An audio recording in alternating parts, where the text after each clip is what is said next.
खबर उपभोक्ता की, खबर आपकी। उपभोक्ता संबंधी ताजा खबरें हर शाम।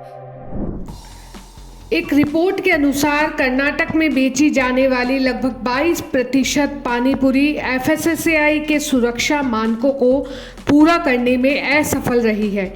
अधिकारियों ने राज्य भर से पानीपुरी के 260 सैंपल्स को इकट्ठा किया था। इनमें से 41 को असुरक्षित माना गया क्योंकि उनमें आर्टिफिशियल रंगों के साथ ही कैंसर पैदा करने वाले तत्व भी उपस्थित थे। इसके अलावा 18 को खराब क्वालिटी वाला और खाने के लिए असुरक्षित बताया गया। वहीं कई नमूने बासी पाए गए व मानव उपभोग के लिए सही नहीं थे। पानीपुरी के सैंपल में ब्रिलियंट ब्लू, सनसेट येलो और ट्राट्राजिन जैसे केमिकल्स मिले जो हेल्थ प्रॉब्लम्स का बड़ा कारण बन सकते हैं। नई दिल्ली के राज्य उपभोक्ता आयोग ने एक शख्स के परिजनों की श्रीलंका यात्रा में बरती गई लापरवाही से मौत के मामले में tour and travel agency Thomas cook और रेड एप्पल ट्रैवल को उनके स्वजन को 1 करोड़ का मुआवजा देने का आदेश दिया है। आयोग ने टिप्पणी करते हुए कहा कि टूर एंड ट्रैवल एजेंसियों की लापरवाही के चलते शिकायतकर्ता की पत्नी, बेटे और ससुर की यात्रा के दौरान मौत हो गई थी। राज्य उपभोक्ता आयोग ने यह आदेश एक व्यक्ति की ओर से श्रीलंका यात्रा में परिजनों की मृत्यु के बाद सेवा में कमी और लापरवाही, अनुचित व्यापार प्रथाओं, भ्रामक विज्ञापनों और कानूनी कार्यवाही के लिए थॉमस कुक और रेड एप्पल ट्रैवल के खिलाफ की शिकायत पर दिया।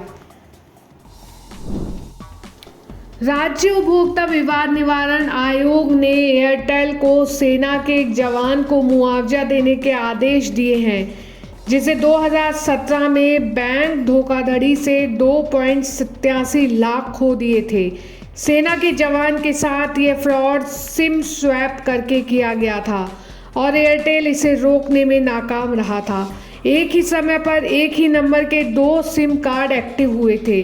पीठासीन सदस्य डॉक्टर इंद्रजीत सिंह ने जिला फोरम अल्मोड़ा के 2018 के उस मामले को बहाल किया जिसमें एयरटेल को शिकायतकर्ता श्याम कुमार को 2,87,630 रुपये का भुगतान करने के साथ साथ 1 लाख रुपये का मुआवजा और 1,500 रुपये मुकदमे के खर्च का भुगतान करने का निर्देश दिया था। भारत में unified payments interface UPI platform से लेन देन की संख्या सालाना आधार पर 49% बढ़कर 13.9 अरब हो गई है। National payment corporation of India द्वारा जारी किए गए डेटा में ही यह जानकारी दी गई है। लेन देन की संख्या मई के 14 अरब के मुकाबले थोड़ी सी कम है। इसकी वजह जून में मई के मुकाबले कम दिन का होना है। जून में यूपीआई लेन देन की कुल वैल्यू सालाना आधार पर 36% बढ़कर 20.1 लाख करोड़ रही है। मई में यूपीआई लेन देन की वैल्यू सालाना आधार पर 37% बढ़कर 20.4 लाख करोड़ रुपए पर थी। एनसीपीआई के डेटा के मुताबिक जून में यूपीआई से औसत लेन देन की संख्या प्रतिदिन 463 मिलियन रही है और प्रतिदिन औसत 66,903 करोड़ रुपए का भुगतान हुआ है।